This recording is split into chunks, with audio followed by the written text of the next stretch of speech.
नमस्कार व्यूअर्स, मैं हूं अमीश देवगन और आप देख रहे हैं देश का सबसे लोकप्रिय debate show Aar Paar. Bulldozer का रुख अब शाहीन बाग की तरफ घुमाने की तैयारी शुरू हो गई है। यह वो जगह है जो सीए के खिलाफ हुए प्रदर्शन का केंद्र बिंदु बन गई थी। हालांकि कार्रवाई अवैध निर्माण के खिलाफ हो रही है, लेकिन यहां भी हिंदू मुसलमान का एजेंडा फिट करने का खेल शुरू हो गया है। आम आदमी पार्टी कह रही है कि एमसीडी चुनाव के चलते बुलडोजर का खेल खेला जा रहा है। कांग्रेस कह रही है कि मुस्लिम इलाकों को चुनकर ध्रुवीकरण की चाल चली जा रही है। सवाल है कि अवैध निर्माण को लेकर बार बार धर्म का कवर फायर क्यों दिया जा रहा है। लेकिन इस बीच राहुल गांधी ने गुरु और कांग्रेस के दिग्गज नेता दिग्विजय सिंह ने बेहद विवादित बयान दिया है। वो कह रहे हैं कि भारतीय जनता पार्टी गरीब मुसलमान लड़कों को पैसे देती है और उनसे पत्थरबाजी तक करवाती है। उधर दिल्ली में नेम गेम वाली राजनीति भी शुरू हो गई है। बीजेपी कह रही है कि हिमायूपुर, यूसुफ सराय, बेगमपुर जैसे इलाकों का नाम बदला जाए क्योंकि ये नाम मुगलों की याद दिलाते हैं। मोहम्मदपुर का नाम बदलकर माधवपुरम किया जा चुका है। हालांकि अभी इसे दिल्ली सरकार की मंजूरी मिलनी बाकी है। लेकिन बड़ा सवाल है कि आखिर बार बार बुलडोजर में धर्म का एंगल क्यों लाया जा रहा है। आज इसी पर होगी देश की सबसे बड़ी बहस। बुलडोजर की सवारी, शाहीन बाग की बारी।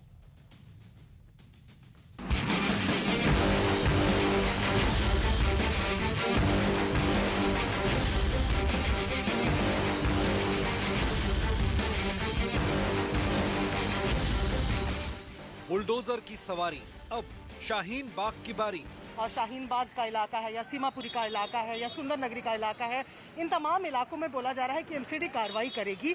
तो क्या ये उसी पहल का हिस्सा है? उसी पहल का हिस्सा है। उससे ये कार्रवाई हम तुरंत करने वाले हैं। आप मुस्लिम इलाकों को चुन करके आप कौन सा ध्रुवीकरण का खेल खेलना चाहते हैं, इसको देश समझ रहा है। बीजेपी सरकार जो है बुलडोजर लेके न सिर्फ वो मुसलमानों के घरों को बुलडोज कर रही है, उनके रोजगार को बुलडोज कर रही है। उधर बीजेपी हुमायूंपुर, यूसुफ सराय, मसूदपुर, जमरूदपुर, बेगमपुर, फतेहपुर बेरी, हौज खास और शेख सराय समेत 40 गांवों का नाम बदलने की तैयारी में जुट गई है। मोहम्मदपुर का नाम बदलकर माधवपुरम किया जा चुका है। हालांकि अभी इसे दिल्ली सरकार की मंजूरी मिलना बाकी है। चुनाव टालने से कोई फर्क नहीं पड़ा। जब भी चुनाव होगा बीजेपी की विदाई होगी, इसलिए वो बहुत तरह के हाथ पैर मार रही है। 15 साल से ये सो रहे थे, 15 साल भ्रष्टाचार करते रहे, आज नाम याद आ गए।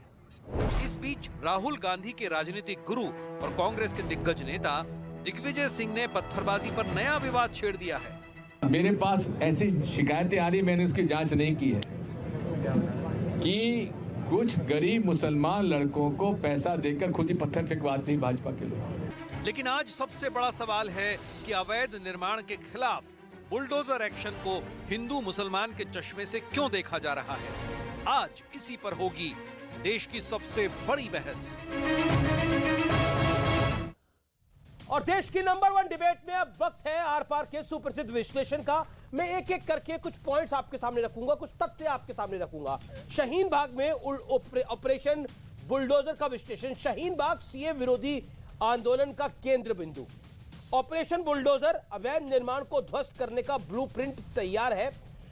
कवर फायर, आप और कांग्रेस मुसलमानों की प्रताड़ना का एंगल लेकर आए हैं। उनको ऐसा लगता है कि ये एक धर्म विशेष के लिए हो रहा है, यानी बुलडोजर को एक धर्म विशेष के साथ जोड़ा जा रहा है। सच्चाई ये है कि बुलडोजर धर्म देखकर नहीं, अवैध निर्माण पर चलता है। तो कुल मिलाकर लेकिन एक बड़ा सवाल खड़ा होता है कि अब क्यों? क्योंकि सीए का विरोध हुआ पहले, शाहीन बाग में अचानक कैसे ध्यान में आ गया कि अब यहां पर अवैध निर्माण हुआ है। मेरे साथ बात करने के लिए आज कई दिग्गज जुड़े हैं। डॉक्टर संबित पात्रा है मेरे साथ इस चर्चा में ऋतुराज झा होंगे, विधायक आम आदमी पार्टी के। मेरे साथ आसिफ खान होंगे जो कि कांग्रेस पार्टी के वरिष्ठ नेता है और पूर्व विधायक भी हैं। आप तमाम लोगों का अभिनंदन है। तस्लीम रेमानी होंगे, शिवम त्यागी होंगे। संबित पात्रा, लेकिन केंद्र बिंदु में आप हैं। वो विपक्ष कह रहा है कि आप हिंदू मुसलमान करना चाहते हैं, इसलिए शाहीन बाग में बुलडोजर चलवाना चाहते हैं। कब हुआ था सीए आंदोलन और अब आपको लग रहा है कि अवैध निर्माण वहां पर हो गया है अचानक और बुलडोजर का मुंह आपने मोड़ दिया है? देखिए, आज मैं साउथ दिल्ली के मेयर और बाकी कुछ अधिकारियों के बयानों को सुन रहा था। बड़े स्पष्ट रूप से उन्होंने कहा कि अभी कुछ सर्वे चल रही हैं, अभी बुलडोजर चलेगा, बुलडोजर नहीं चलेगा, किसी प्रकार का कौन सा मकान अवैध है, कौन सा नहीं है, इस विषय पे तो कोई टिप्पणी नहीं की गई है। मैंने साउथ दिल्ली के मेयर को यह भी कहते हुए सुना कि जो बांग्लादेशी और रोहिंग्यान हैं, जिन जिन स्थानों पर ज़मीन इख्तियार करके अवैध रूप से उन्होंने अपनी कॉलोनी को बसाया है, उन स्थानों पर चिन्हित करके कानूनी कार्यवाही की जाएगी। तो इसमें क्या बुराई है? अगर अवैध रूप से रोहिंग्या आके किसी जगह कॉलोनी बसाते हैं, अगर अवैध रूप से बांग्लादेशी आके किसी जगह कॉलोनी बसाते हैं और वो देश के कानून व्यवस्था के साथ छेड़छाड़ करते हैं, देश के अंदर पत्थरबाजी इत्यादि करते हैं, रोकना चाहूंगा, तो अगर उनको चिन्हित करके कार्यवाही होगी तो क्या बुराई है? इमरान प्रतापगढ़ी क्या कहते हैं? वो कहते हैं आप मुस्लिम इलाकों को चुन चुनकर कौन सा ध्रुवीकरण का खेल खेलना चाहते हैं, इसको देश समझ रहा है। क्विकली इस पर रिस्पॉन्ड करिए। महबूबा मुफ्ती भी यही कह रही है। नहीं, इमरान प्रतापगढ़ी ने क्या क्या कहा हुआ है इससे पहले वो बताने की आवश्यकता नहीं है। जहां तक महबूबा मुफ्ती और ओमर अब्दुल्ला के बयानों का सवाल है, आपने तो अभी थोड़ी देर पहले, पता नहीं मुझे आपने रिपोर्ट में क्यों नहीं दिखाया, ANI ने अभी ओमर अब्दुल्ला के बयान को रिलीज किया है और ओमर अब्दुल्ला ने स्पष्ट रूप से अपने बयान में कहा है कि ये जो अजान का मसला है और अगर लाउडस्पीकर के वॉइस को कम किया जाएगा, लाउडस्पीकर उतारा जाएगा, तो जो जम्मू और कश्मीर का विलय हिंदुस्तान के साथ हुआ था, उस समय कहा गया था कि हिंदू मुसलमान को सरकार एक चश्मे से देखेगी, इसलिए हम हिंदुस्तान के साथ मिले थे। अगर इसी प्रकार की स्थिति रही तो हमें पुनर्विचार करना पड़ेगा कि हम हिंदुस्तान के साथ रहेंगे या नहीं रहेंगे। आप सोचिए कितनी बड़ी बात है। नवनीत राणा को तो आपने देशद्रोह में जेल के अंदर डाल दिया क्योंकि वो हनुमान चालीसा पढ़ना चाहती थी। मगर यहाँ ओमर अब्दुल्ला कह रहे हैं उनको सोचना पड़ता कि वो हिंदुस्तान के साथ रहेंगे या नहीं रहेंगे। ये कितनी बड़ी स्टेटमेंट है, इस पर चर्चा क्यों नहीं हो रही है? और मैं दिग्विजय सिंह जी पे भी कहना चाहता हूं। जी, आप आगे कहिएगा दिग्विजय सिंह पर, अभी आसिफ खान रिस्पॉन्ड कर दे। आसिफ खान, बुलडोजर का धर्म क्यों देखा जा रहा है? Point number 1। पॉइंट नंबर 2, क्या आपको लगता है आपके नेता जो बात कह रहे हैं कि मुस्लिम इलाकों को चुनकर कौन सा ध्रुवीकरण का खेल खेलना चाहती है भारतीय जनता पार्टी, ये देश समझ रहा है? देखिए, इसमें कोई शक की बात नहीं है कि पूरा देश में जिस तरह से एक माहौल पैदा किया जा रहा है, मेरा तो ये मानना है, और ये बहुत दुनिया के बहुत ही जो इंटेलेक्चुअल्स लोग थे, फिलोसफर्स, उन्होंने भी ये बात कही थी कि अगर किसी मुल्क को तबाह और बर्बाद करना हो तो वहाँ एटम बम या वहाँ पर न्यूक्लियर बम मारने की जरूरत नहीं है। वहाँ का माहौल, आपसी भाईचारे को बिगाड़ दीजिए, धर्म के आधार पे उस मुल्क के लोगों को लड़ा दीजिए, वो मुल्क खुद तबाह और बर्बाद हो जाएगा। आज इस मुल्क में जो भाईचारे का निज़ाम जो दरहम बरहम किया जा रहा है, जो गंगा जमनी तहजीब की धज्जियां उड़ाई जा रही हैं, तो इससे साफ एक ये मैसेज जा रहा है पूरे दुनिया के अंदर कि इस मुल्क को बर्बाद करने में कहीं ना कहीं वही फिरका परस्त ताकतें हैं जो इस मुल्क में खुद सत्ता में बैठी हुई हैं। नहीं, आप कह रहे हैं कि जो फिरका परस्त ताकतें हैं वो सत्ता में बैठी हुई हैं, लेकिन क्या आपको लगता है बुलडोजर का भी धर्म है? नहीं, देखिए, बिल्कुल नहीं है। बुलडोजर का धर्म नहीं है, तो ना ही कोई अनऑथराइज्ड कंस्ट्रक्शन को प्रमोट कर रहा है, बढ़ावा दे रहा है। पर आपके नेता क्यों कह रहे हैं?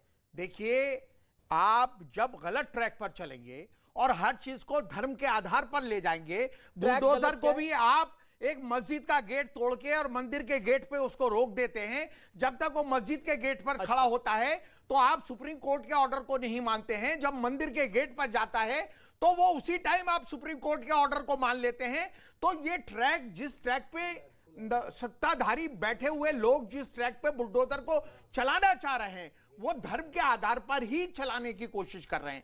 ये बड़ा आरोप है आपका, ये बड़ा आरोप है आपका कि भारतीय जनता पार्टी मस्जिद का गेट तो तोड़ देती है और मतलब बुलडोजर जो है वो तोड़ देता है भारतीय जनता पार्टी का, लेकिन मंदिर के गेट पे सुप्रीम कोर्ट का ऑर्डर आ जाता है, इसलिए शक पैदा होता है।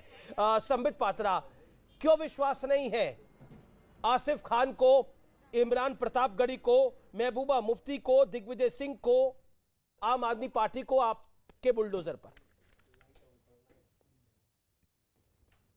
देखिए, भूल जाइए थोड़ी देर के लिए मैं किस पार्टी का प्रवक्ता हूं, बाकी लोग किस पार्टी के प्रवक्ता हैं। अमीश भाई, आप भी दिल पे हाथ रख के बताइए और बाकी लोग भी जरा दिल पे हाथ रख के सोचिए, कितने मज़ार ऐसे हैं जो सड़कों के बीच में हैं, कितने ऐसे मस्जिद है, मैं सीपी के अंदर कनॉट प्लेस के अंदर एक मस्जिद दिखाऊंगा जो बिल्कुल सड़क के बीचों बीच है। कई तो ऐसे मस्जिद और मजार है जो रेलवे स्टेशन के बीचों बीच है और रेलवे लाइन पटरी के बीचों बीच है। कितने ऐसे मजारों को, मस्जिदों को हिंदुस्तान ने तोड़ दिया, उजाड़ दिया, उनके ऊपर बुलडोजर चला दिए। कितने हमने प्रताड़ित कर दिए मुसलमानों को। ये जो नैरेटिव देश में बनाने की कोशिश, और खास करके विदेशी राष्ट्राध्यक्षों के सामने, जब ओबामा आते हैं, जब ट्रंप आते हैं, जब बोरिस जॉनसन आते हैं, उनके सामने ये जो विक्टिमहुड बनाया जाता है कि देखो मुसलमानों के पूजा स्थलों को तोड़ा जा रहा है, मस्जिदों को ध्वस्त किया जा रहा है, मंदिरों को स्पेयर किया जा रहा है। मैं हजार ऐसे उदाहरण दे दूंगा जहां विकास कार्य के लिए मंदिरों को तो तोड़ा गया है मगर मस्जिदों को स्पेयर किया गया है। उसके बावजूद ये लोग विक्टिम कार्ड खेल रहे हैं। नंबर एक। नंबर दो, देखिए अमीश भाई, इस देश में नॉर्मल था कि हम 5 बजे सुबह आजान सुनेंगे। इस देश में नॉर्मल था कि अगर हम शुक्रवार को बाहर निकलते हैं तो रोड के बीच में नमाज चल रहा होगा, हम अलग रास्ते से जाएंगे, हम कंप्लेंट नहीं करेंगे। आज सिर्फ इतना हुआ है कि कुछ लोग कंप्लेंट करने लगे हैं और कुछ लोग जब कंप्लेंट नहीं सुना गया तो उन्होंने कहा कि हम भी जरा के हनुमान चालीसा पढ़ेंगे तो देखते हैं कैसे होती है। गंगा तो थी, ये जमुनी कभी नहीं थी, गंगा अकेले बह रही थी। ये जो गंगा जमुनी आप बोल रहे थे वो वन वे ट्रैफिक था सर। गंगा जमुनी देखिए पात्रा जी, ये आप ओखला हल्के को जानते हैं, मेरे ख्याल से 95% मुस्लिम्स रहते हैं वहां। भव्य 5 मंदिर हैं, हमारे बीचों बीच में मंदिर हैं। रामलीला को हम मुसलमान ओखला के शाहीन बाग के मुसलमान ऑर्गेनाइज करते हैं रामलीला ग्राउंड में, ओखला हल्के में, ओखला गांव में। आप जाके देखिए। आपने अगर देखा हो सोशल मीडिया पे, ओखला गांव के जो हमारे पंडित जी हैं मंदिर के, उन्होंने कहा कि आज तक किसी मुसलमान ने हमारे कीर्तन पे या हमारे लाउड स्पीकर पे कभी ऑब्जेक्शन नहीं किया, बल्कि हमारे कुछ हिंदू भाई इस बात पे ऑब्जेक्शन करते हैं। आपने बड़ा इंपॉर्टेंट बयान दिया। आपने बोला कि 95% मुसलमान है, उसके बाद भी वहां पर मंदिर है।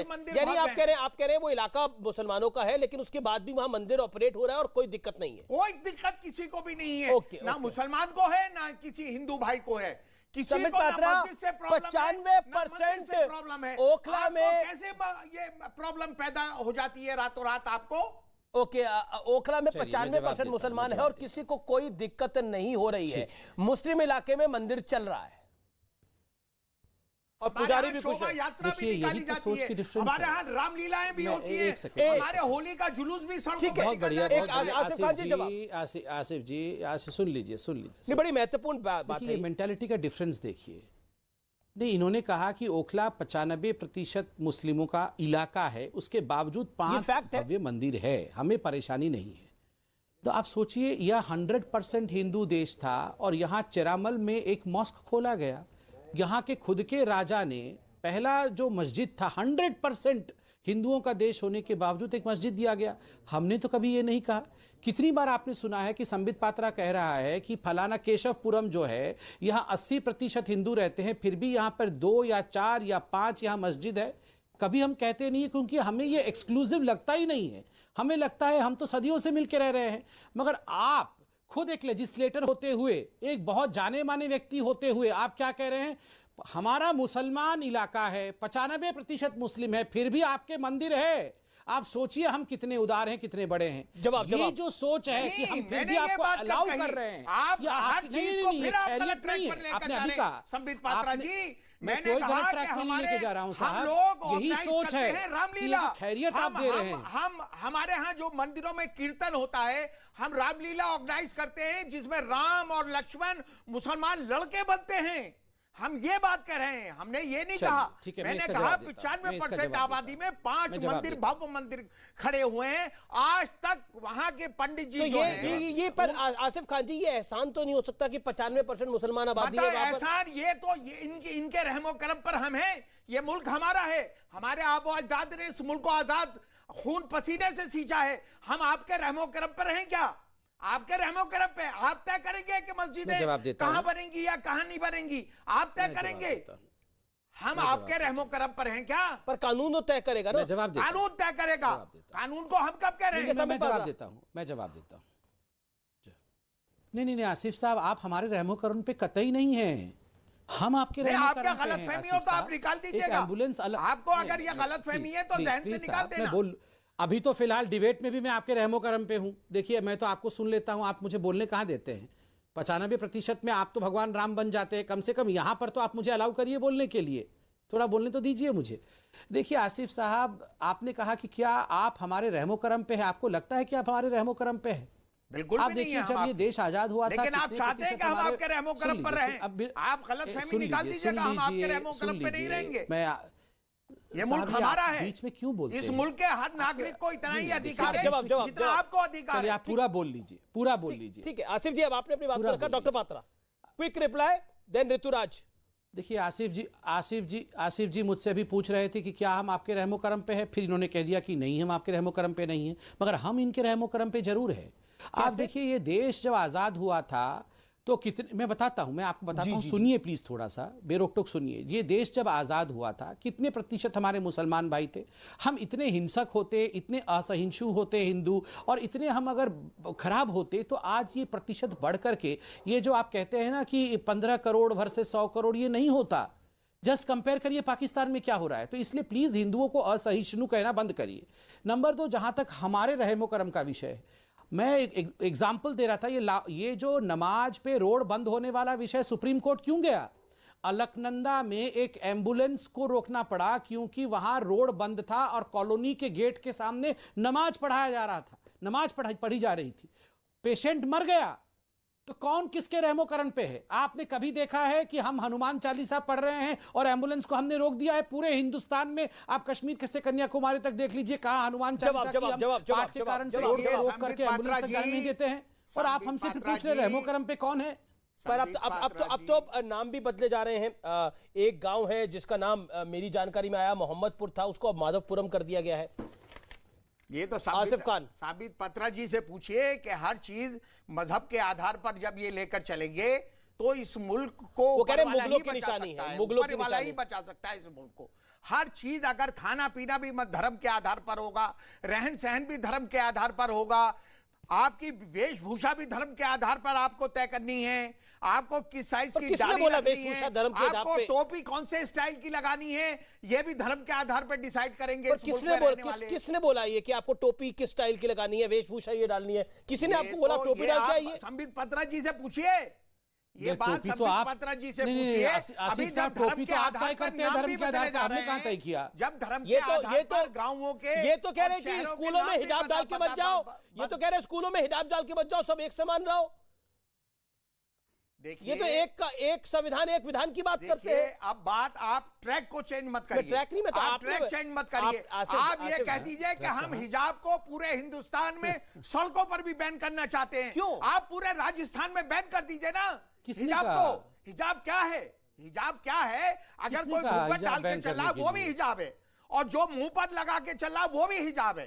तो आप जो हमारी हिंदू बहनें, हम भी एक गांव के रहने वाले हैं, हमारे गांव में 80-90% हिंदू बहनें अरे घूंघट पहन डाल के कोई चलती लड़की हैं। स्कूल नहीं तो जा क्या सकती किसी है, को अलाउड एतराज नहीं और है। घूंघट डाल के कोई स्कूल थोड़ी जाता है आसिफ साहब। भैया घूंघट डाल के हिजाब किसको स्कूल में देखा है आपने? बात हिजाब किसको मैं देखा बात है क्या स्कूल में कर रहा हूं? घूंघट डाल के? ये कानून को कार्रवाई करने दीजिए ना। आप बात अभी वेशभूषा की कर रहे थे। अब आपने गांव का नाम बदला है, कानूनी ने तो नाम- किया था, गाँवों के नाम कर्नाटक हाई बदलना कोर्ट ने चाहते कहा हैं। था आप शाहीन कि बाग में हिजाब नहीं बुलडोजर पहन लाना सकते हैं, चाहते तो आपने हैं। कहा ये कानून आप जो कौन है है? दाढ़ी पे आपको मैं ऑब्जेक्शन जवाब है, देता हूं। टोपी पे ऑब्जेक्शन है, आपको धर्म के आधार पर हर चीज पर आपको रहन सहन इनकी दाढ़ी पे किसको आपको ऑब्जेक्शन है बताइए? आपको खाने पीने पे बेचारे ऑब्जेक्शन है। शेविंग करके आए हैं, सुबह बोल रहे दाढ़ी पे ऑब्जेक्शन है।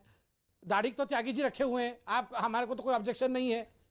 त्यागी जी की दाढ़ी है, आपकी तो दाढ़ी भी नहीं है, आप दाढ़ी कर रहे हैं। हर वो चीज कहाँ है दाढ़ी पे जो ऑब्जेक्शन? धर्म के आधार पर अरे कोई लड़ाने लाओ, में दाढ़ी लगाओ इनका। आप सक्सेस हो अरे सकते हैं। किसने दाढ़ी पे आप ऑब्जेक्शन वो किया? हर चीज जबरदस्ती। हथकंडा अब अपराध मैं पे जवाब उतरे देता हूं, हुए सुनिए। हैं। जिस मुद्दे ठीक है, पर ठीक है, सुनिए, पूरे सुनिए, मुल्क सुनिए, में मेरी अफरा जवाब तफरी का माहौल पैदा हो जाए, ठीक है, आसिफ और जी। आप महंगाई, डीजल, पेट्रोल, तेल, इन सब चीजों से लोगों का पर ध्यान आसिफ भटकने में कामयाब हो जाए। आसिफ जी, अब हर मुद्दा आसिफ आपको जी, जो है, आसिफ जी, उसको आपने एक सड़कों पर इंटरेस्टिंग बात लेकर बोली, आपने एक इंटरेस्टिंग बात बोली, पेट्रोल डीजल बड़ा महत्वपूर्ण है, अब लेकिन कितनी मतलब एक इसको हम जोड़ सकते हैं किसी पॉइंट के साथ कि पेट्रोल डीजल कितना महंगा है, लेकिन बोतलों में पेट्रोल भर के उसके बम बनाकर भी कई शोभा यात्राओं पे फेंके गए इसी देश के अंदर। पेट्रोल डीजल की अगर हम बात करेंगे, बहुत महंगा है पेट्रोल डीजल, जैसा आप भी कह रहे हैं, हम सब जानते हैं काफी महंगा है, लेकिन उन्हीं पेट्रोल उसी डीजल को बोतलों में भर के फेंका गया शोभा यात्रा पे। क्या ये जायज था?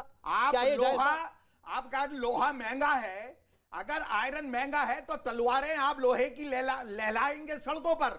आप लोगों के घरों में घुसेंगे, तलवारें दिखाएंगे। लोहा भी बहुत महंगा है अमित जी, लोहा भी कई गुना ज्यादा महंगा हो गया है। वो तलवारों के काम आ रहा है, आपने पेट्रोल डीजल आप माहौल बिगाड़ने में काम आ रहा है। तो आप कह रहे हैं लोगों के घरों में तलवारें लेकर, तो वो लोगों के घरों में तलवारें लेकर, आसिफ जी नहीं नहीं बैठे हो गया, आसिफ जी, तो वो तलवारों में काम आएगा। लोगों के घरों में तलवारें लेके कौन घुस रहा है? नहीं, लोगों के घरों में तलवारें लेके कौन घुस रहा है? कौन घुस रहा है? जुलूस दिखाइए, आप दिखाइए, आप में हिम्मत है तो। अच्छा। आप जहांगीरपुर में आप उस शोभा यात्रा के जुलूस दिखाइए। आप अभी मैं शोभा यात्रा के मैंने जुलूस दिखाए? देखिए घरों में किसका घुसा है वो तलवार लेकर? देखिए, हमारे हिंदू भाई भी बहुत अमन पसंद है, इस मुल्क का हिंदू भाई मेजोरिटी में, मैं कहता हूं 99% हमारा हिंदू भाई भी इतना ही अच्छा है जितने और ये धर्म शोभा के लोग यात्रा हैं। वाले कौन थे? लेकिन शोभा यात्रा के वो संबित पात्रा जी जैसे लोग हैं जो धर्म के आधार पर इस मुल्क के लोगों को आपस में लड़ाना चाहते हैं। Okay then Sambit Patra, a quick reply, then Rituraj ji and Shivam.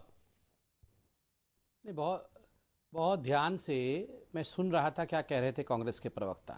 पहली बात तो इन्होंने एक्सेप्ट कर लिया कि इन लोगों ने पेट्रोल बम फेंका है, ये अपने आप में एक बहुत बड़ी बात है। आप सोचिए, इन्होंने कहा, आपने जब पूछा पेट्रोल बम, गलत बयानी मत करिए तलवार लेके आप अपने अल्फाज मेरे अमित भाई ये इस प्रकार से स्टूडियो में बैठे हुए हैं तो ये सबके बीच में चिल्लाएंगे तो ये उचित नहीं है। गलत बयानी कैसे करेंगे? अमीश ये भाई, काम आप करते हैं, अमीश पेट्रोल भाई, बम फेंकने का इन्हीं से आप करते बुलवाइए। हैं, हम नहीं ठीक, करते। एक तलवारें लहराने का आपने ये इल्जाम कैसे लगाया मुझ पे कि मैंने एक्सेप्ट कर लिया कि हमने पेट्रोल बम बना के फेंके? पेट्रोल बम फेंकने वाले भी आप है, बुलडोजर चलाने वाले भी आप है, तलवारें लहराने वाले भी आप है, दिग्विजय सिंह कह रहे हैं, मंदिर तोड़ने वाले भी दिग्विजय सिंह आप कह रहे हैं हैं, कि इस मुल्क का गरीब मुसलमान, एक सेकंड, दिग्विजय सिंह कांग्रेस पार्टी के वरिष्ठ नेता और राहुल गांधी के हम कह सकते हैं राजनीतिक गुरु एक समय पर रहे, वो कह रहे हैं दिग्विजय सिंह कि गरीब मुसलमानों को पैसे देके बीजेपी ये सब कुछ करवा रही है।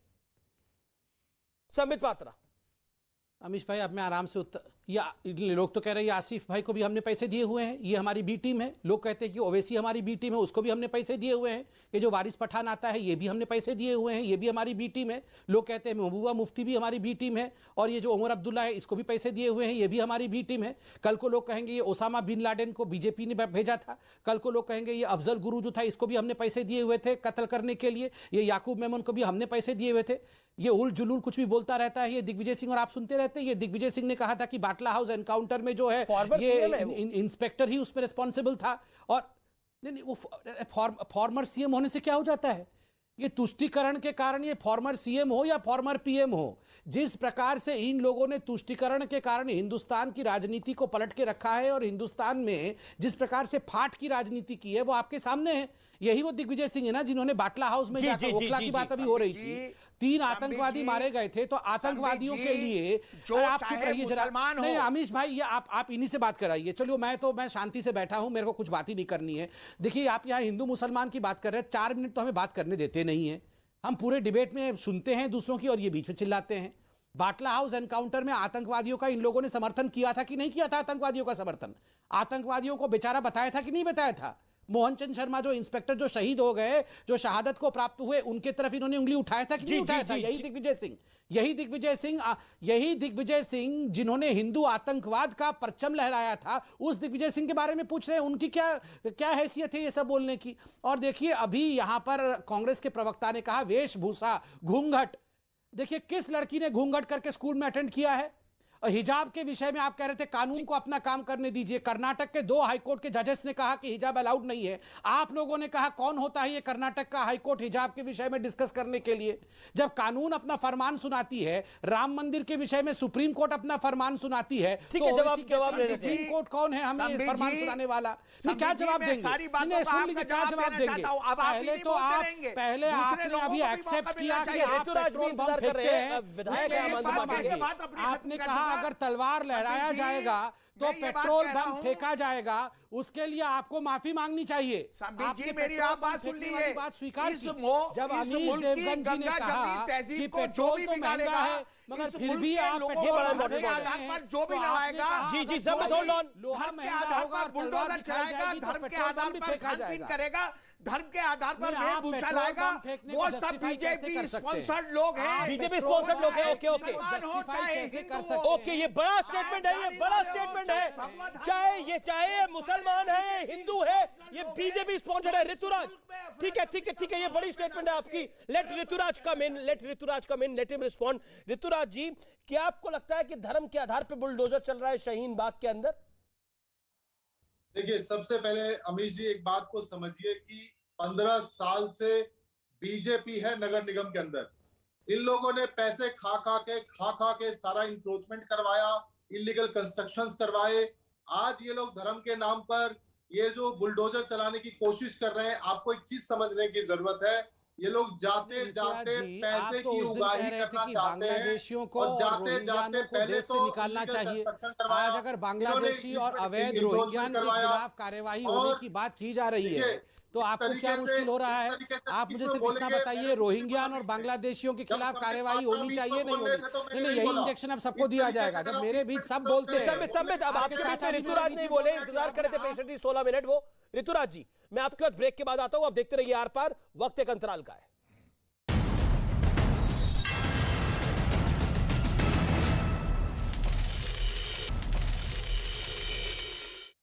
वेलकम बैक, आप देख रहे हैं आर पार। मैं सीधा रुक करता हूं, मेरे साथ आज के पैनलिस्ट हैं डॉक्टर संबित पात्रा, शिवम त्यागी, ऋतुराज झा, तस्लीम रेमानी और आसिफ खान। ऋतुराज झा, मैं आपके पास आना चाहता हूं, क्या आपको लगता है पॉलिटिक्स ऑफ कन्वीनियंस आम आदमी पार्टी भी कर रही है? जो उससे कन्वीनियंट होता है वही करती है, क्योंकि आप शाहीन बाग की बारी अलग स्टैंड लेते हैं, जहांगीरपुरी पर अपना स्टैंड अलग रखते हैं, यहां पर अलग रखते हैं। There is a politics of convenience. Rituraj जी,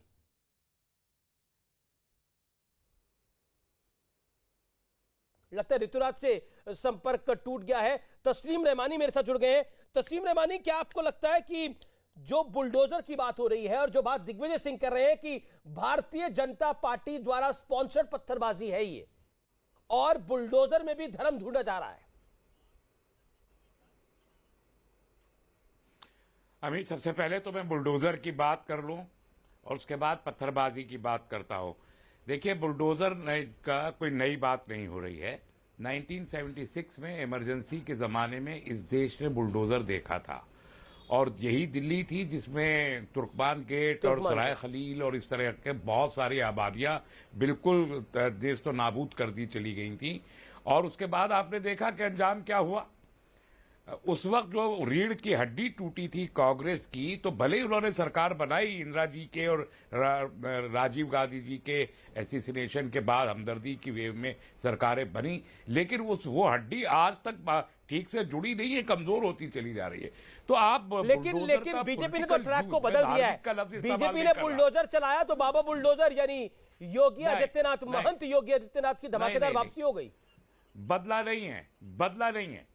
नहीं है। वो भी पॉलिटिकल यूज था, ये भी पॉलिटिकल यूज है, और मैं धार्मिक लफ्ज पर योगी की वापसी हुई ना, पॉलिटिकल यूटिलिटी है ये नहीं। योगी अगर गुंडों पर, मवालियों पर, दंगाइयों पर देखिए, आप बुलडोजर चलता है तो बुलडोजर की वजह से नहीं हुई है योगी की वापसी। अगर आप योगी की वापसी की हमसे बात करेंगे तो देखिए, मैं भी इलेक्टोरल स्टैटिस्टिक्स की शुद्धबुद्ध रखता हूं। मैं आपको बता दूंगा कैसे हुई है योगी जी की वापसी। उस पर खुश होने की बहुत ज्यादा आप आवाम में खुश हो सकते हैं। इंटरनल असेसमेंट बीजेपी का और योगी जी का भी होगा कि किस बुरे तरीके से जीत पाए हैं वो, इसलिए आप उसकी बात मत कीजिए। बुलडोजर का जो यूज आज हो रहा है वो यूज आज भी।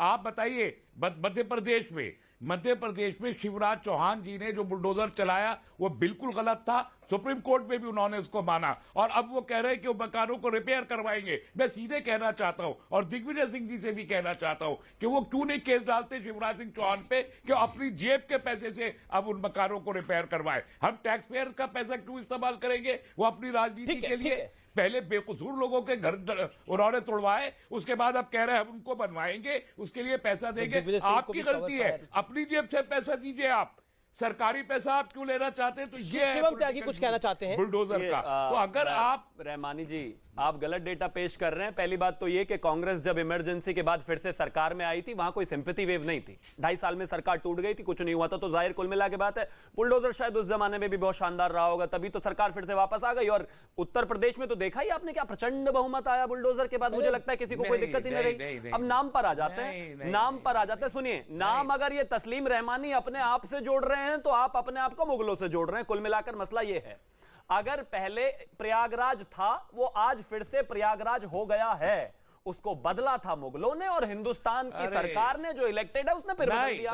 तो अगर आप पुराने नाम की बात कर रहे हैं तो माफ कीजिए, आप अपने आप को मुगलों से जोड़ रहे हैं। और जहां तक बात तमाम ऐसे नाम है, मैं तो गाजियाबाद के भी फेवर में नहीं हूं, वो भी बदला जाना चाहिए। टेक्निकली गाजियाबाद का कोई मसला ही नहीं बनता। खैर, अब आगे आते हैं। आपने कहा कि भाई बुलडोजर की वजह से सरकार नहीं आई। मुझे लगता है उत्तर प्रदेश में इतना प्रचंड बहुमत बड़ी मुश्किल से जीत हुई है। मुश्किल से, अब वो पता नहीं कैसे मुश्किल से हुई है। इतनी मुश्किल से हुई कि मतलब कहीं कोई आसपास ही नजर नहीं आया। मतलब जितने लोग आए कि हम हमको मालूम है कहां से वोट खरीदे, हमको मालूम है कहां से वोट खरीदे। ये जो आपकी ये वाली सोच है ना, मैं पार्टी का नाम नहीं लेता, लेकिन यही वाली सोच जो है आपको बाहर रखे है।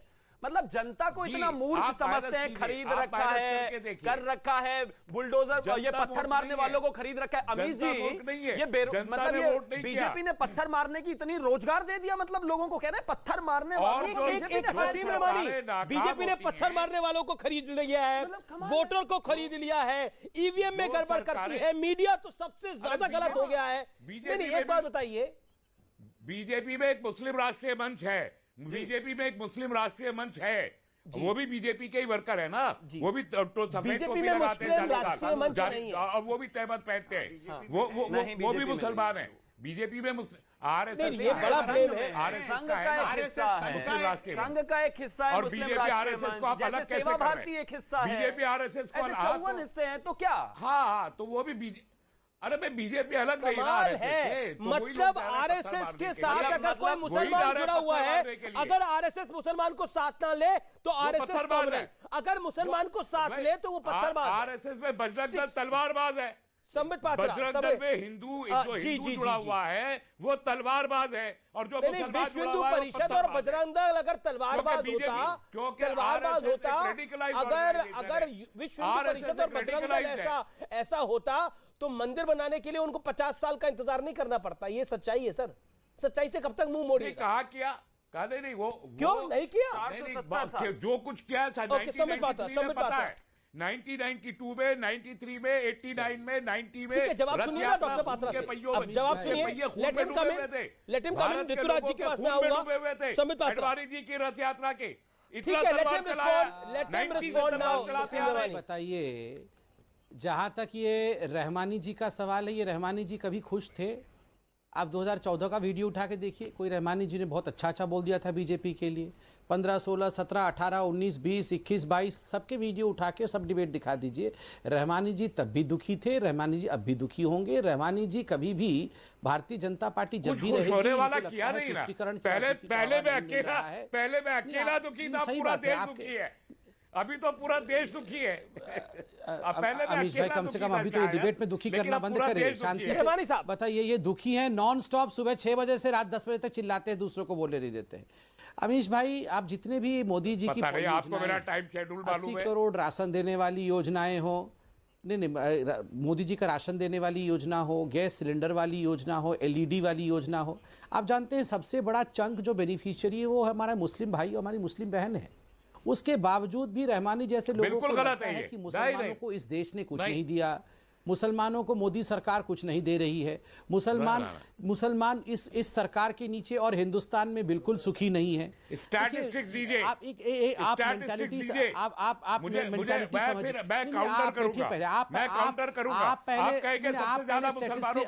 स्टैटिस्टिक्स दीजिए, आपके कितने पत्थरबाज थे, आप पहले स्टैटिस्टिक्स दीजिए, आप मुझे स्टैटिस्टिक्स दीजिए कितने आपके पत्थरबाज थे, आप मुझे स्टैटिस्टिक्स दीजिए कितने लोगों ने पेट्रोल बम फेंके। और ये क्या है कि बीजेपी पैसे दे करके, अरे अमीश भाई ये नॉन स्टॉप एक सेकंड बुलाओ। मैं एक सेकंड, मेरे साथ ऋतुराज जी भी काफी देर से जुड़े हुए हैं। मैं संबित उनका रुख कर लूं। ऋतुराज जी, आप भी politics of Sambit hold on. और हमारे समय तो 2 लाइन बोलने मत दीजिए अमीश जी, जैसे ही हम बोलना शुरू करते हैं आपको मैं मौका दूंगा। संबित, आपको पहले भी मौका मिला है। एक सेकंड। ऋतुराज जी काफी देर से वेट कर रहे हैं। ऋतुराज जी, एक तो आपके लिंक में कुछ बार बार प्रॉब्लम आ रही है। क्या आम आदमी पार्टी पॉलिटिक्स ऑफ कन्वीनियंस करती है? जब शाहीन बाग था, वो शाहीन बाग के साथ थी भी और नहीं भी। अब बुलडोजर है तो वो बुलडोजर के साथ है भी और नहीं भी। अमीश भाई, आप एक चीज समझ लीजिए कि सबसे पहले तो 15 साल से बीजेपी की सरकार है नगर निगम में। ये बोला आपने। पूरे दिल्ली में जगह जगह पर पैसे खा खा के इन्होंने पूरा इलीगल इंक्रोचमेंट करवाया, इलीगल कंस्ट्रक्शन करवाया। अब जो है, अभी हमें पता चला है कि ये बीजेपी वाले नगर निगम में जाते जाते गली गली में, मोहल्ले में घूम घूम के कह रहे हैं कि तुम ये चबूतरा तोड़ लो नहीं तो बुलडोजर आ जाएगा, तुम ये छज्जा तोड़ लो तो बुलडोजर आ जाएगा। अमीश भाई, एक बात समझ लीजिए कि दिल्ली के अंदर में आप किसी का भी घर देख लो, किसी का मकान देख लो, किसी का दुकान देख लो, अगर एमसीडी अपने पर आ जाए तो कहीं किसी ने चबूतरा निकाल रखा है, कहीं किसी ने सीढ़ी निकाल रखी है। तो शाहीन बाग की बात हो रही है। अगर कमी निकालने पर आएंगे तो कुछ ना कुछ कमी निकालेंगे, लेकिन ये कर क्या रहे हैं आपको ये समझना होगा। 15 साल की नाकामी को छुपाने के लिए बांग्लादेशी और रोहिंग्यान के ऊपर सर्वे हो रहा है। ये मैंने अभी मेयर साहब के वक्तव्य को सुना है। अगर कोई रोहिंग्यान गलत तरीके से हिंदुस्तान में आकर के गलत तरीके से घर उसने बनाया है, गलत तरीके से आम आदमी पार्टी ने उसको जमीन देकर कहीं बसाया है अवैध तरीके से, तो इसलिए नहीं मत बोलने देना। तो स्वाभाविक रूप से इन रोहिंग्यान और इन बांग्लादेशियों के लिए अगर सर्वे हो रहा है तो मैं आज पूछना चाहता हूं रोहिंग्यान से क्या, अगर रोहिंग्यान को अवैध तरीके से देश में रहने पर हम कार्यवाही कर रहे हैं तो इस पे क्या मुश्किल है? तो इस पे क्या मुश्किल है, आप मुझे बताइए। ऋतुराज जी पहली बार बोले, वो अपनी बात को कंप्लीट कर ले, फिर आप उनके ऑडियो में दिक्कत आ रही है, वो स्काइप के साथ जुड़े हुए हैं। क्यों काम कर रही है उनके खिलाफ? ओके, संबित मैं आपको रोकना चाहता हूँ। ऋतुराज जी स्काइप के साथ जुड़े हुए, उनको ऑडियो में दिक्कत आ रही है। ऋतुराज जी, अपने आप को संक्षेप में कंप्लीट करिए, आपके ऑडियो में लगातार दिक्कत है। कह रहा हूँ कि 15 साल की नाकामी को छुपाने के लिए ये बुलडोजर का सहारा ले रहे हैं। अरे आप तो जिस समय जहांगीरपुरी में डरा रहे हैं, आम आदमी पार्टी का विधायक और प्रवक्ता दिल्ली वासियों को आश्वस्त करना चाहता हूं कि इनकी गुंडागर्दी नहीं चलने देंगे। आपकी आवाज नहीं आ रही, आपकी वो भी फ्रीज हो गया। मैं दोबारा आपका रुख करूंगा। There is a problem in video link. मैं दोबारा आपका रुख करूंगा। आपके ऑडियो और वीडियो दोनों में प्रॉब्लम आ रही है। ओके, आसिफ खान जी। संबित जी, मैं आपसे एक बात पूछना चाहता हूं कि आप उन रोहिंग्या के नाम पर बुलडोजर चलाकर तो उनको बेघर करके और आप फिर उनको हिंदुस्तान में ही रखना चाहते हैं। आप फिर वो मकान बनाएंगे, फिर आप दोबारा उनका मकान तोड़ेंगे और आप इसी पे करते रहेंगे कि रोहिंग्या के मकान तोड़ रहे हैं। आप 7 साल से पावर में बैठे हुए हैं। आप इन रोहिंग्यों को, बांग्लादेशियों को निकाल के इनके मुल्क बर्मा और बसाया किसने था? रोहिंग्या मुसलमानों को किसी ने बसाया। अब आप 7 साल से बैठे हुए हैं। बांग्लादेशी मुसलमानों को किसने बसाया? 71 से सर्वे नहीं हुआ, 7 साल बाद आप जागे हुए हैं। ठीक है, जवाब एमसीडी का इलेक्शन आ रहा है तो आपको ये ओके आप रोहिंग्या और बांग्लादेशी नजर आ रहे हैं। रोहिंग्या और बांग्लादेशी क्यों? ठीक है, इंपॉर्टेंट पॉइंट है आपका, वैलिड क्वेश्चन। अब रोहिंग्या और बांग्लादेशी क्यों? Let's Sambit Patra answer. Hold on 40 second. Sambit Patra, देखिए ठीक है। आसिफ खान, आपने देखिए, आसिफ खान बात पर ट्रैक पे आते हैं, आप हमें रोकते हैं। हम एक बात, मैं आपको नहीं रोक रहा, पर आप जवाब तो सुनेंगे ना। सुनिए, खत्म करेंगे अमीश भाई। ठीक है संबित, होल्ड ऑन। 10 सेकंड में बात खत्म कर रहे हैं। संबित 10 सेकंड में बात खत्म कर रहे हैं। क्या बात खत्म करिएगा? आप ये बात बताइए, टाइम बाउंड पार्टी खत्म हो रही है, बात क्या खत्म करेंगे ये बताओ। बांग्लादेशियों को, रोहिंग्या को बर्मा और बांग्लादेश कब छोड़कर ठीक है, जवाब बैठे हुए। ठीक है, जवाब तोड़ के और फिर बेघर करके अब रुक जाइए। 6 महीने बाद मकान बनाएंगे, फिर आप उनका मकान तोड़ेंगे और बांग्लादेश की बात हम चुप ही नहीं हो रहे। रिपीट हो रहा है अमीश भाई, वही बातें रिपीट हो रही हैं। अब मेरा निवेदन है, आप जिम्मेदार हैं। 7 साल हो गए। 1 सेकंड। आप क्यों नहीं निकाल कर आए? ऐसा कंटिन्यूस नहीं चल सकता। Let him answer. अभी निकाल रहे हैं। देखिए अमीश भाई, कांग्रेस का यहां मांग है कि बांग्लादेशियों का सर्वे क्यों नहीं हुआ, रोहिंग्यानों का सर्वे होकर उनको निकाला क्यों नहीं गया 7 वर्षों में। ये जब एनआरसी और सीए के विषय में बात हो रही थी, एनआरसी खास करके खुद आसिफ जी अपनी दादी माँ को लेके आए थे शाहीन बाग में। ये सबके दादी माँ निकल के आई थी। 2 साल में शाहीन बाग दादी बांग्लादेशियों का सर्वे निकल पाए। ये नहीं, आपकी दादी आई थी ना, आसिफ जी 30 सेकंड सुन लीजिए ना। दादी आई थी ना। आप जब एनआरसी के विषय में चर्चा हो रहा था उस समय तो दादी माओ को क्यों निकाल के आए थे? आज आप दादी माओ को कंडेम कर रहे हैं। आज आप बोल रहे हैं कि शाहीन बाग में गलत किया। आपने बोला ना, आपने क्यों नहीं? रोहिंग्या आपके क्या लगते हैं? रोहिंग्या आज से 4 साल पहले भी हमने रोहिंग्या के विषय में बात की थी। उस समय आप उनके समर्थन में, उस समय आप भी रोहिंग्या के पक्ष में खड़े थे। आज आप रोहिंग्या के पक्ष में हैं या रोहिंग्या के विरोध में हैं, ये बताइए। ये सवाल, ये पॉइंट का जवाब दीजिए। आप रोहिंग्या के पक्ष में हैं या विरोध में हैं? हम बांग्लादेशियों के पक्ष में या विरोध में? चाहते हैं कि रोहिंग्या और बांग्लादेशियों को आप इनके मुल्क छोड़ आइए, बर्मा और बांग्लादेश। आप इनके नाम पे आप मुल्क का माहौल खराब मत करिए। हालांकि गाड़ी चल रही है, छोड़ के आ जाएं। मत करिए। जब एनआरसी करने की बात हुई थी तो उस समय लोगों को बेकार ही बैठिए, कैसे छोड़ के आते? ये तो ऐसे बोल रहे हैं शरणार्थी बन के आए थे, सर्विस चल रही है, छोड़ के आ जाओ। जब एनआरसी करने के लिए बोला था तब तो छाती पीट के मेरे दादी आगे। आप बताओ। संबित पात्रा, ठीक है, मैं आपको पॉइंट समझ गया। अगर संबित पात्रा, एक सेकंड, अगर हिम्मत है संबित पात्रा तो आसिफ खान कह रहे हैं अब करके दिखाओ। हिम्मत है तो करके दिखाओ, बोलो मत। नहीं, मैं बात ठीक है, एक सेकंड, अब आप एक जवाब सुन लीजिए। मेरी पूरी बात सुन लीजिए। नहीं, बिल्कुल आपने लगातार बोला। आसिफ जी लगातार बोल रहे हैं, कैसे होगी? सुबह से पूरी बात ही पूरी नहीं हो रही है, अब क्या होगी? सुबह से बात ही पूरी नहीं हो रही है जी। फिर मैं आपको ये शाहीन बाग की दादी अच्छा ठीक है, दादी आ गई। दादी देखो दादी, ये देखो शाहीन बाग की दादी आ गई। फिर आप जवाब दीजिएगा। संबित जी, मैं एक बात नहीं, सवाल सुन लिया। पहले मुझे आपको ये पता होना चाहिए। अरे दादी आ गई है, चली जाएगी, अभी मुझे जवाब दे। नहीं, देखिए संबित जी प्लीज मेरी एक बात सुन लीजिए, फिर मैं आपकी अभी एनआरसी से यूएपीए चले गए। अभी मेरी एक यूपीए सुन लीजिए, फिर मैं अरे आप मेरी बात सुनेंगे। मैं एक बात कहता हूँ, आप देखिए सरकार कहाँ से आ गई। देखिए बात तो सुनिए। यूपीए कहना चाह रहे थे वो। अरे संबित जी मेरी बात सुनिए। आप शाहीन बाग के नाम को यूपीए का ठीक नाम दिया है इन्होंने, यूएपीए की सरकार। बिल्कुल ठीक कहा। धर्म के आधार पर टेरराइज कह रहे हैं आप। लेकिन आप बात सुनिए, ये बड़ी बात बोल रहे हैं, धर्म के आधार पर टेरराइज कर रहे हैं। बिल्कुल, मेरी बात आप सुनिए। कैसे? मैं एक बात गारंटी से कह रहा हूं, और मैं इस चैनल पे दोबारा नहीं आऊंगा। मैं आपसे दावे के साथ कह रहा हूं कि देखिए, आप ही की सरकार ने, ठीक है सर, सुनिए, 2021 में आपने Delhi special protection provision act पास किया है, पार्लियामेंट में कानून पास किया है कि दिल्ली की 1639 कॉलोनी में एक ईंट भी हम नहीं गिराएंगे। उन 1639 कॉलोनी में शाहीन बाग आता है। आप पार्लियामेंट में कानून पास करते हैं और कॉर्पोरेशन के इलेक्शन पे शाहीन बाग को मुद्दा बनाकर आप लोगों को भड़काना चाहते हैं। आप धर्म के आधार पर। ठीक है, अब आप धर्म के आधार पे, अब आपने 10 सेकंड मांगे थे, 40 सेकंड बोला है, अब आपने बोला है। अब मुझे ऑडियो डाउन करना पड़ेगा। आसिफ जी मेरा निवेदन मानिए। आसिफ जी मेरा निवेदन मानना पड़ेगा। Asif ji audio down, audio down. Asif ji आप लगातार बोल रहे हैं, संबित पात्रा का जवाब बनता है, लगातार आप बोल रहे हैं। ऋतुराज जी ने भी 2-2.5 मिनट बोला, आपने भी बोला। वो कह रहे हैं धर्म के नाम पे आप टेरराइज कर रहे हैं। संबित पात्रा, जवाब इसका क्या है? और हिम्मत है तो करके दिखाओ, बोलो। आज कांग्रेस एक ठीक है, अब आपने आसिफ खान, आप अकेले नहीं है चर्चा में। आसिफ खान आप अकेले नहीं है चर्चा में, ऐसे नहीं हो सकता। संबित पात्रा, शिवम त्यागी इंतजार कर रहे हैं, तस्लीम रहमानी इंतजार कर रहे हैं। बोलिए संबित पात्रा। अमीश भाई, यहाँ कांग्रेस पार्टी और आम आदमी पार्टी की आप बेशर्मी को देखिए। यहाँ चिल्ला कर कांग्रेस पार्टी कह रही है कि अभी तक बांग्लादेशी और रोहिंग्यान को आपने भगाया क्यों नहीं? आप कल सुबह तक इनको यहाँ से निकाल करके देश के बाहर कर दो। ये इनके खाला का ओला का सर्विस चल रहा है, कब बैठा करके कल सुबह तक उनको छोड़ के आ जाए। जब एनआरसी सर्वे क्यों नहीं हुआ? जब एनआरसी की बात कर रहे थे, ये तस्लीम रहमानी, ये आसिफ जी, सब दादी माँ को लेके आए थे कि नहीं? हमारी दादियां, यूनाइटेड नेशन में हम दादी को लेके जाएंगे। दादी इनकी रिप्रेजेंटेटिव बनी हुई थी। दादी की फोटो अभी आपने देखा, शाहीन बाग में सबकी दादियां बैठी हुई। और अब बोल रहे हैं कि कल सुबह तक रोहिंग्यान को हटाओ। चिंता मत करो, रोहिंग्यान को हम ही हटाएंगे।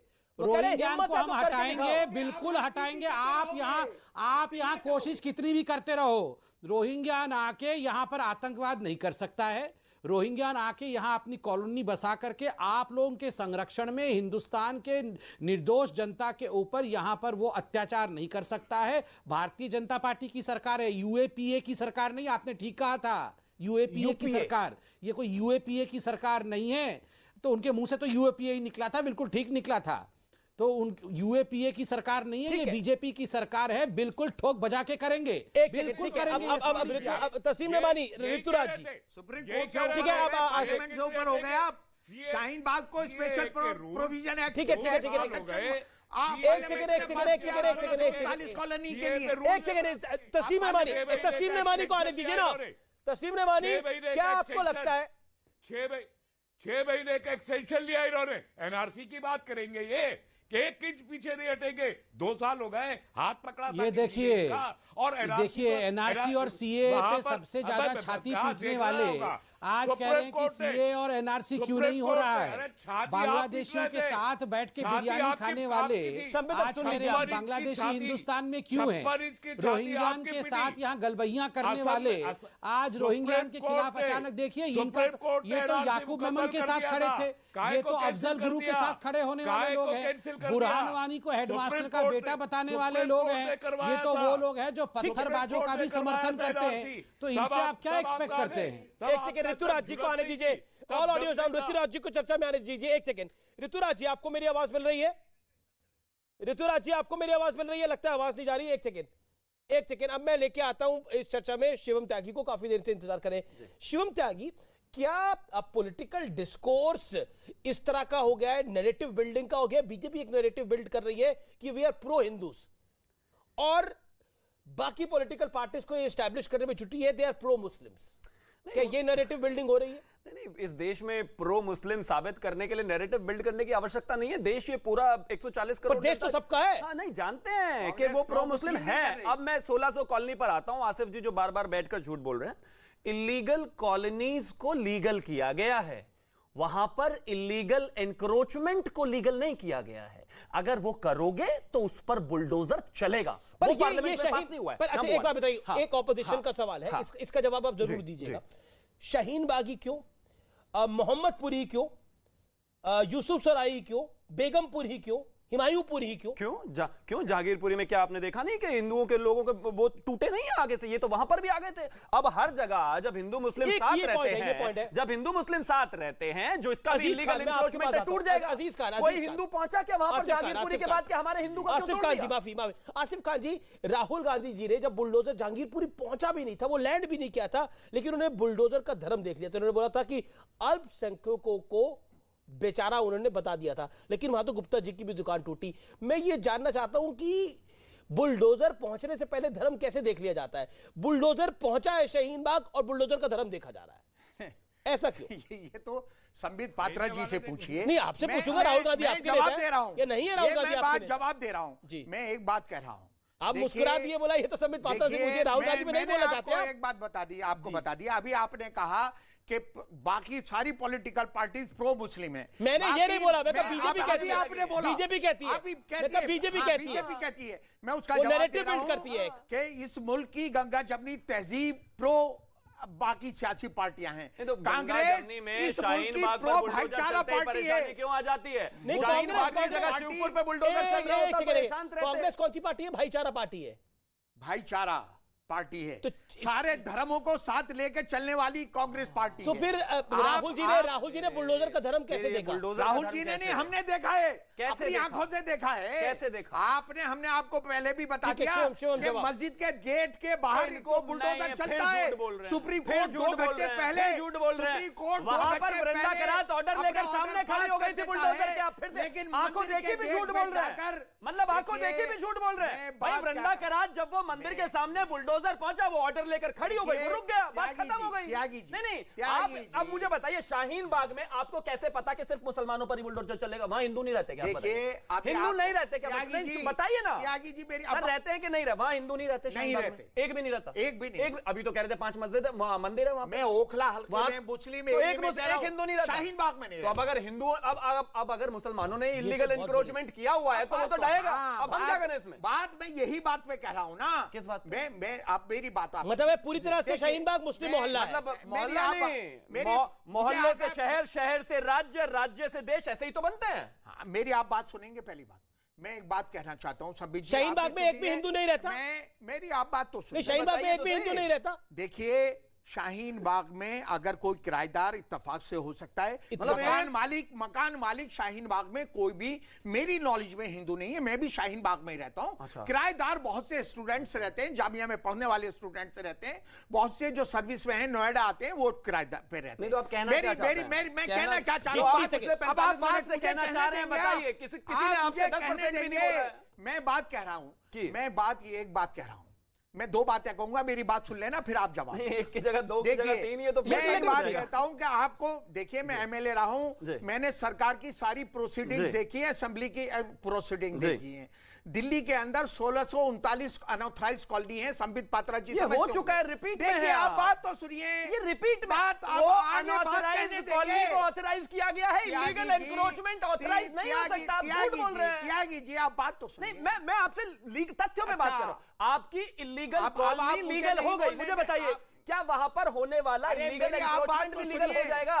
बात तो सुनिए आप मेरी बात। मैं ये बात कह रहा हूं कि पार्लियामेंट ने एक 2006 में एक एक्ट पास किया जिसको दिल्ली स्पेशल प्रोविजन एक्ट कहा जाता है, और वो जो एनडीए सरकार है 2020 में भी पार्लियामेंट ने टाइम किल करने वाला आप नहीं समझना चाहते। अगर नहीं बोल मैं कह रहा हूं वो इलीगल कॉलोनी की बात कर रहा हूं। आगे आने दीजिए, इलीगल एनक्रोचमेंट बताइए आगे क्या है, बताइए आगे क्या है, आगे आने दीजिए, बताइए क्या है आगे।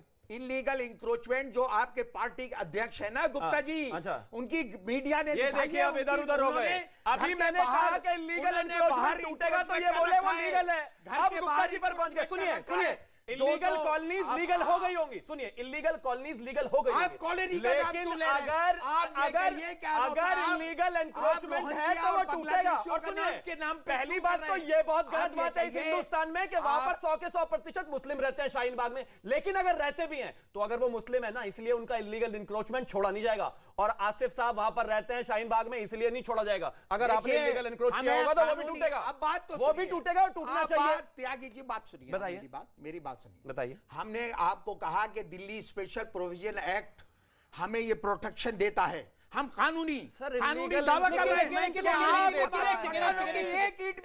बिल्कुल हटा सकते हैं। ठीक है, तस्लीम रहमानी, तस्लीम रहमानी, धमकी की बात नहीं है, तौर से आपको चैलेंज कर रहे हैं। कानूनी है, कि आप कानूनी बुलडोजर पहुंच गया ना, कानूनी बुलडोजर पहुंच गया ना जागीरपुरी में, शाहीन बाग भी तस्लीम रहमानी, तस्लीम रहमानी ऐसे ही पहुंचेगा। तस्लीम रहमानी, तस्लीम रहमानी, एक सेकंड, आसिफ खान, शिवम त्यागी, एक second, audio down, audio down. ठीक है, एक सेकंड, मेरा निवेदन मानिए, एक सेकंड, आपने बोला तस्लीम रहमानी, क्या आपको लगता है पॉलिटिकल टर्नआउट इस तरह का है जिसके अंदर एनक्रोचमेंट में भी धर्म देखा जा रहा है?